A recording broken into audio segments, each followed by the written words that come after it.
Good evening and welcome to your 18 WJTS newscast for Tuesday, August 20th. I'm Jared Atkins reporting. Thank you for choosing us for your local news coverage.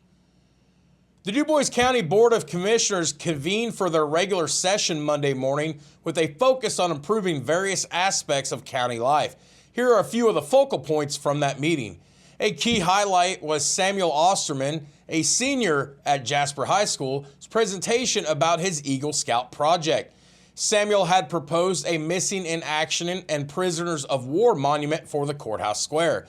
After discussing the feedback from Commissioner Blessinger and other board members, the commissioners decided to move forward with the project, adding a new layer of honor to the newly revitalized downtown courthouse square. Highway Superintendent Steve Berg also provided an update, shedding light on several important issues. The replacement of a dump truck, initially approved by the council, was discussed.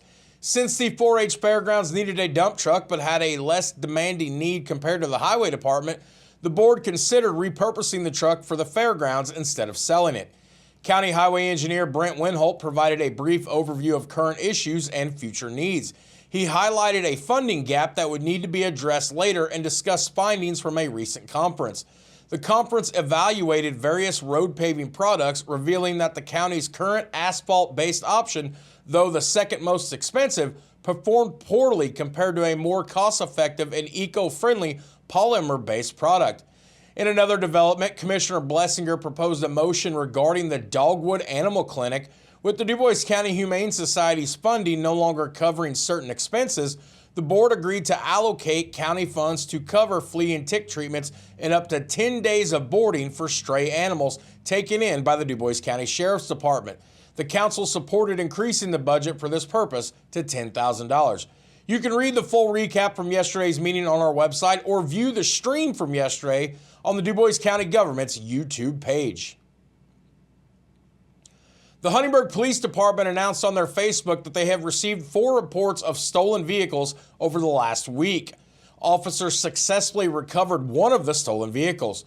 The department is urging residents to take precautions, including locking vehicle doors, avoiding leaving valuable items in plain sight, and never leaving keys in your vehicle. The police are actively working to identify and apprehend those responsible for these vehicle thefts. If you have any information or notice any suspicious activity, please contact the Huntingburg Police Department immediately. And speaking of the city of Huntingburg, due to work on First Street by the Huntingburg Water Department, the road will be closed between Main and Jackson Streets for the remainder of the week through Friday. Please find an alternate route during the work. For questions, please contact Andrea Brown, the City of Huntingburg Safety and Risk Management Director, by phone at 812-683-2211.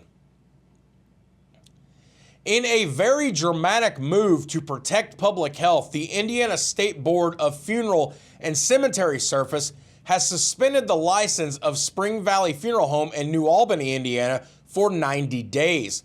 The decision came after a state inspection uncovered a series of troubling and dangerous conditions at the facility. The inspection revealed several serious issues. Odor of decomposition. A pervasive smell of decomposition was detected in the embalming room, signaling serious sanitation concerns. An unbalmed body. A decedent who had passed away back on June 17th had still not been embalmed by June 28th, highlighting a significant lapse in proper funeral practices. Contaminated embalming room. The room was found to be in a state of disarray with blood, flies, and other fluids contaminating the surfaces. Improper waste management. 6 large containers of medical waste were improperly stored within the embalming room, posing additional health risks. Unauthorized access. The former owner, despite lacking the necessary license, continues to reside above the funeral home and has access to the facility. Improper storage of cremated remains. The facility was storing the cremated remains of 15 individuals who passed away before 2024, a violation of standard storage practices. The board's decision underscores a commitment to ensuring the safety and integrity of funeral services. By taking this divisive action, the board aims to address the clear and immediate hazards posed by the funeral home, emphasizing the importance of maintaining high standards in the care of the deceased. Springs Valley Funeral Home has yet to release a public statement. The funeral home is located at 1217 East Spring Street in New Albany, which is part of Floyd County. The Indiana Department of Workforce Development's July report showed the unemployment rate of the state of Indiana stood at 4%. By comparison, the national unemployment rate for July stood at 4.3%. In addition, Indiana's labor force participation rate of 62.5% is now 0.1% higher than it was in June, but still slightly below the national average of 62.7%. This rate is the percentage of Hoosiers 16 and older who are working or actively looking for work.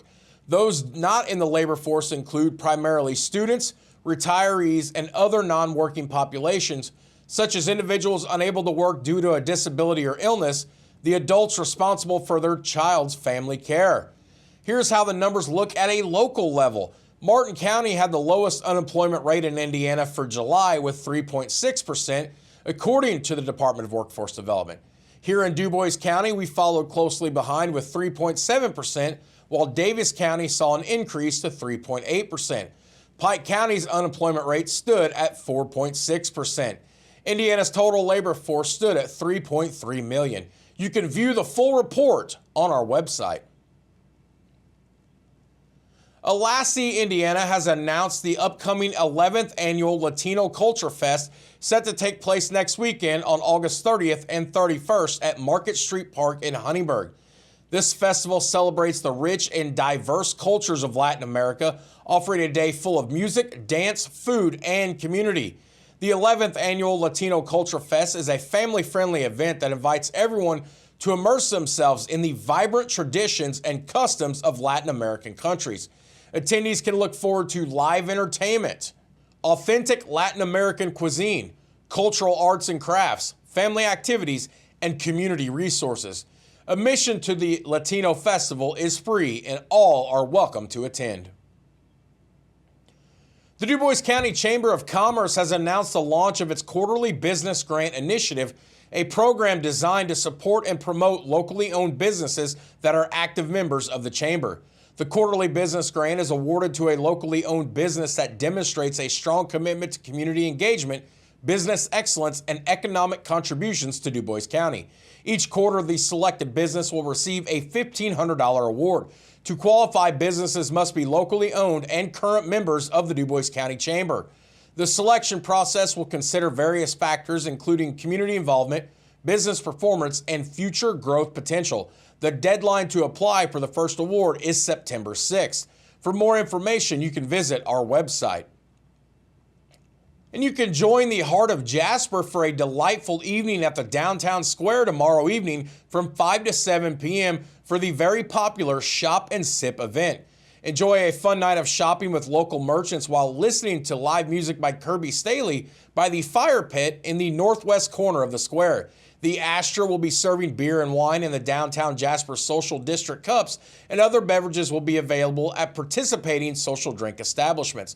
And you can mark your calendars for the third Wednesday of each month coming up in September, October, November, and December for more Shop and Sip events.